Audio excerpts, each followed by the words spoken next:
باعث خرسندی است که سالهای آخر در نتیجه تشکیل کرده شدن سکتورهای خصوصی یعنی تورفیرمه‌های عمره سیاحت هزارها نفر همدیارانمان به زیارت مکه و مدینه رفته خانه خدا را زیارت کرده می آیند و در این جاده در مملکتمان تمام شرایط ها فراهم آورده شده است. به قریب هر روز رئیس ها به راه مانده شده است. عین حال ما در فرودگاه بین الخلقی سمرقند قرار داریم. چند پیش یک گروه زیارتچیان به سفر عمره رفته بودند و امروز آنها برگشته ایستادند.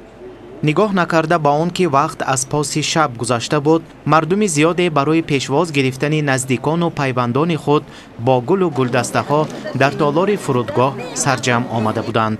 حتی خردترکان که شاید بابا بیبی یا پدر و مادر به زیارت رفته خود را سخت پزماند شدند که از بحر خواب شیرین خود برآمده به اینجا آمدند. بعد فرصت‌های انتظاری طولانی زیارت کنندگان یکایک وارد تالار انتظاری شدند. همه با خرسندی و اشک شادی آنها را با گل و گلدسته ها و آغوش های پرمهر پذیرایی می کردند. عفوك إني للنور مدت يداي نزعت أسرار قلبي وجئت ألقي أسايا رباه عفوك إني للنور مدت يداي نزعت أسرار قلبي وجئت ألقي أسايا. ما از زیارتچیان درباره تأثیرات از زیارت برداشتهشان پرسان شدیم. سلامای محمد ما رساندیم، مدینه مکه زیارت کردیم. هم تو رفتیم اول مکه رفتیم، مکه زیارت کردیم، دیگر رو مدینه می رفتیم، بعد از مکه میمون اول مکه رفتیم و مناسب کرد. همه جوش، همه طاعتای، همه و عبادتای کردیم. کوه عرفات برفتیم، مزدلفه برفتیم، احد تاغش برفتیم، زیارت و به خیبر تاغش رفته دیدیم. تاثیرات از رحمت پرزیدنت ما به من خلین هیاک شده رهایق شروع کده موندن. عثمان ما همه وقت میزن دعوت ما تین شود زمان ها تین شود الهی کن سختی زوریه نبینیتون بچه میجم بچه کم همه اینایی شما هنم مهم بریم پیری و دولت شده همه خیلی روزها به خدا یالق کند و همه وقت آسمان موسی شد بچه ها سری پوری کدی گردن الهی کن. باعث خرسندی است که با شرافت استقلالیت برای ادای ارکان اسلامی در دیار ما شرایط‌های مساعد فراهم آورده شده است. تشکیل شرکت‌های سیاحتی و زیارتی و رقابت سالم بین این شرکت‌ها بهر با شرایط‌های خوب و نرخ‌های دسترس به زیارت عمره رفتن شهروندان مساعدت می‌کند.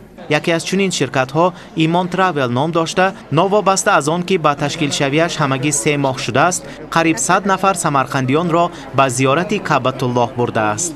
من جدایم به وای خرسند عرفت آمدگی همو ایمان تراول گفتگی وای تشکیلات با کمپانی با جدایم مناداری میکنه جدایم اونا ناز برده ناز قبول کرده همه جای تماشا درونده زیارت درونده اومده من این جدایم خرسند ما دولت ما الهیم همیشه تنج باشد و من هم خیلی حاجی آنها حاجی باباها مول شده شما هم ماتون همو جا رفتن و نصیب روزی کنند الهی.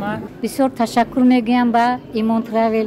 بسیار ما در اونجا زیارت های جدا هم عجایب کردیم. شکرانه میگیم که من همه خیلی روزها رسیدیم.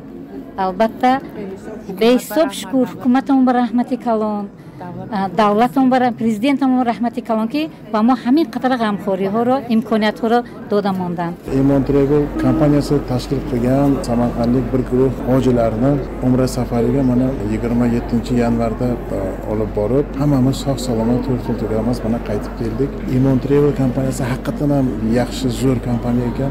Hammasini qoyil qilib joyda tashkillashtirgan.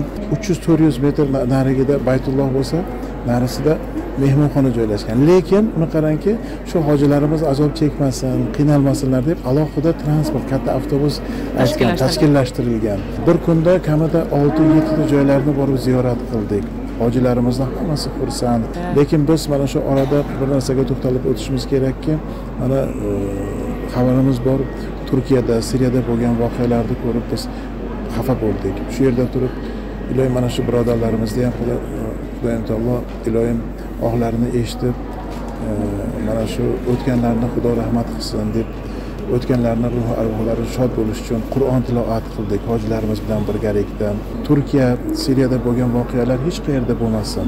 Mana shu voqealarni eshitib ko'z oldingizda albatta bizni tinch yurtimizni qarang, qanday bir chiroyli tinch yurtimiz ko'z oldimizga keladi. Qanaqa tinch yurtda yashayapmiz, qanaqa obod jannat yurtda yashayapmiz. Buning uchun biz shukrlarni aytishimiz kerak. ما نیز در نوبت خود با زیارتچیان نورانیمان عمره مبارک باشد میگوییم و تمنا میکنیم که زیارت کعبة الله به تمام مسلم و مسلمه ها نصیب گردد. ربنا آتنا فی الدنیا حسنه و فی الاخره حسنه و قنا عذاب النار برحمتک.